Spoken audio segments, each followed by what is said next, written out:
Are you making these costly farming mistakes? Right.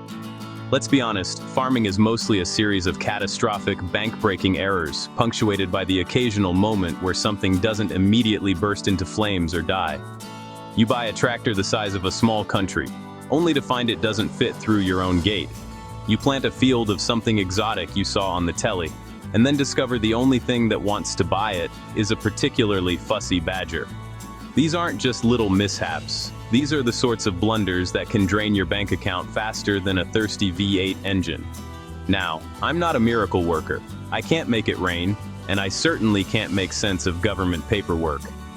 But what I can do is point out the most spectacular, financially ruinous tripwires that are lying in wait for the unsuspecting farmer. And believe me, I've stepped on most of them myself, usually with a camera crew there to capture the full, idiotic glory of it all. It's a bit like trying to assemble flat-pack furniture in the dark, only the instructions are in ancient Aramaic, and the Allen key is actually a sheep. So, pay attention.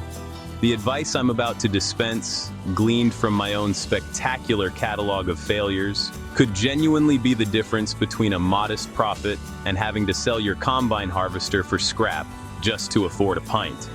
I'm going to give you some brutally honest, practical tips that might just stop you from making a total hash of it. I'm Sophia, by the way, and this is my guide to not going completely bankrupt while trying to grow a potato.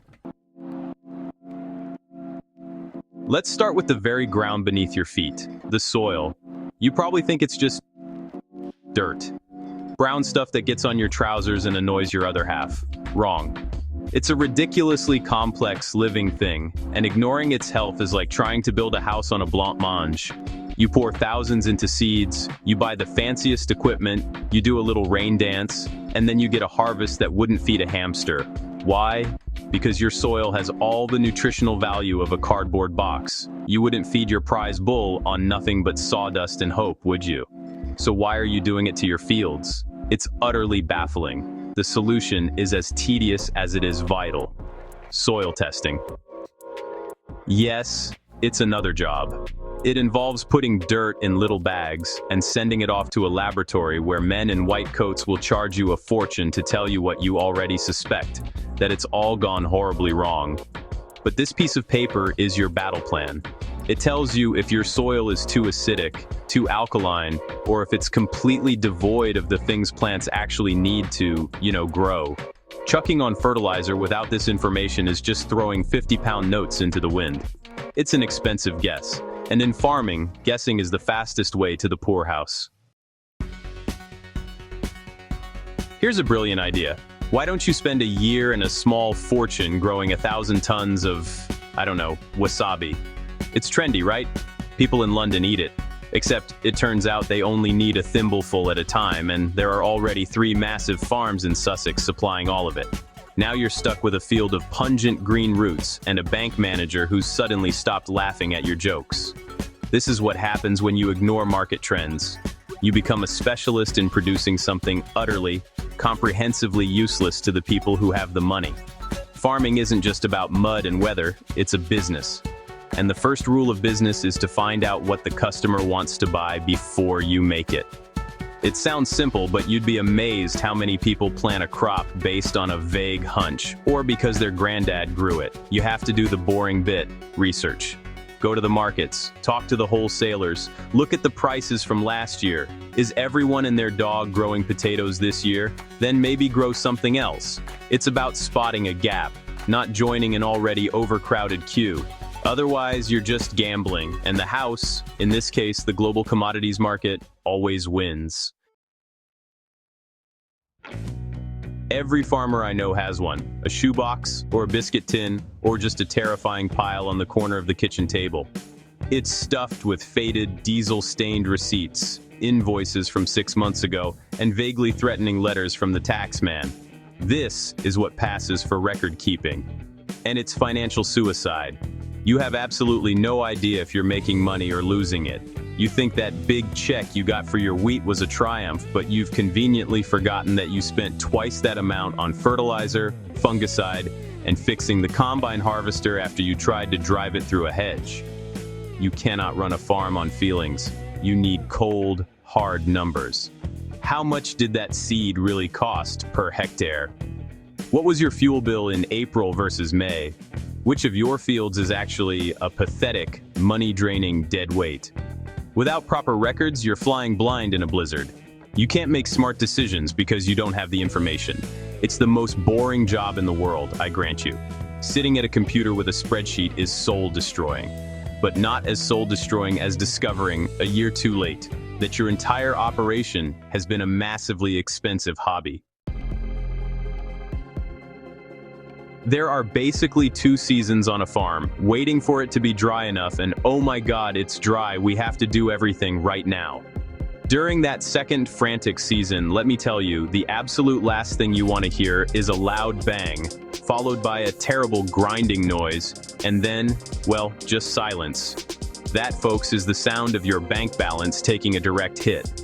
A broken down piece of machinery during harvest or planting isn't just an inconvenience, it's a full-blown grade A disaster. Every single hour it sits there useless is an hour you're not working, an hour the weather could turn, and an hour your precious crop is losing quality out in the field. And why did it break? Because back in February, when it was raining and you had nothing better to do, you looked at that worn-out hydraulic hose and thought, nah, it'll be fine. You saw that filter was clogged up with last year's grime and figured cleaning it could wait. Skipping routine maintenance is honestly the ultimate false economy. You save a few bucks and a bit of time in the winter, only to get hit with a bill for thousands of dollars for an emergency call-out mechanic, plus the incalculable cost of the delay. It's like refusing to go to the dentist for a checkup and then being surprised when your tooth explodes. In the end, it was entirely, predictably, your own stupid fault. There's a real temptation in farming to try and solve every single problem with a sprayer. Weeds? Nuke 'em. A funny-looking spot on a leaf? Nuke it. Heck, even a slight feeling of existential dread, probably something a good dose of glyphosate will sort out, right? We've honestly become addicted to chemicals. We see a problem, and our first instinct is to reach for that big plastic drum of expensive, brightly colored liquid. The chemical salesman, who, by the way, drives a much nicer car than you or I do, is always happy to sell you the latest, most powerful potion that promises to solve all your woes. And, for a while, it really seems to work. But there are 2 massive problems. First, this stuff costs a fortune. You are literally spraying money onto your fields, and, quite often, it's completely unnecessary. A few weeds here and there aren't going to end the world, you know? Second, you're waging chemical warfare on your own land. You're not just killing the one pest you're worried about, you're killing everything. The beneficial insects, the worms, the microscopic life that actually makes your soil healthy in the first place. Over time, you end up creating a sterile, dead environment that becomes even more dependent on the very chemicals that are ruining it. It's a vicious, expensive cycle that, honestly, benefits no one except the man in the shiny car. They say the definition of insanity is doing the same thing over and over again and expecting a different result. Well, welcome to the world of monoculture farming. You find a crop that works, like oilseed rape, and you think, brilliant, I'll just grow that.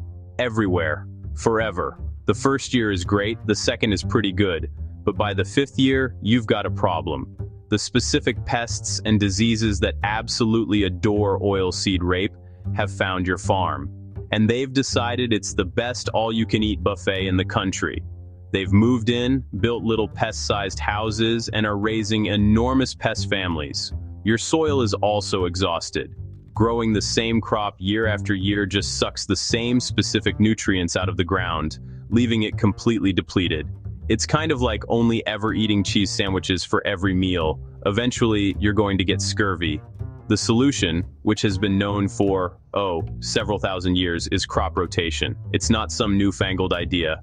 You grow wheat one year, then maybe beans the next to put some nitrogen back, then fallow or a grass lay. This confuses the pests, replenishes the soil, and breaks the disease cycle. Sure, it requires more planning, but it's infinitely better than creating a perfect field-sized petri dish for every blight known to man. Here's the typical farmer's plan for a big job like lambing or harvest. I'll do it myself. This is usually followed by a period of manic activity, fueled by caffeine and sheer bloody-mindedness, which, culminates in exhaustion, missed deadlines, and a full-scale emotional collapse in the middle of a field. You simply cannot do everything. Underestimating your labor needs is a classic, heroic, and incredibly stupid mistake. You think you're saving money by not hiring help, but you're not. You're just creating a different, more expensive set of problems. That perfect weather window for combining, you miss half of it because you can only drive one machine at a time. That critical moment to get the lambs tailed and tagged, it passes by while you're busy fixing a fence on the other side of the farm. Lost revenue from downgraded crops, higher animal mortality, things just not getting done, it all adds up. Planning for and hiring adequate help, whether it's one person for a week or a team for a month, isn't a luxury. It's an essential investment in getting the job done properly and on time. Trying to be a hero is for films.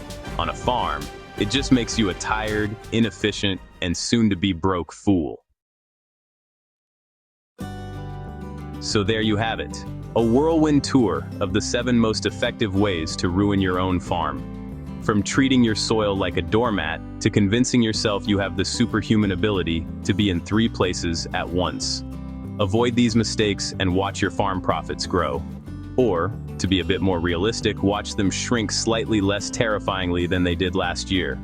Farming is a brutal business, and the margins are thinner than a supermodel's breakfast. Giving yourself a fighting chance means not shooting yourself in the foot before you've even left the farmhouse. The key takeaway from all this is to stop and think. Don't just blunder on doing what you've always done. Test your soil, check the market, do the paperwork, fix the tractor, and for heaven's sake, get some help when you need it. It's not glamorous, and it's certainly not the fun part of farming, but it's the part that keeps you in business. This isn't just a job. It's your land, your livelihood, and you owe it to yourself to not make a complete dog's dinner of it.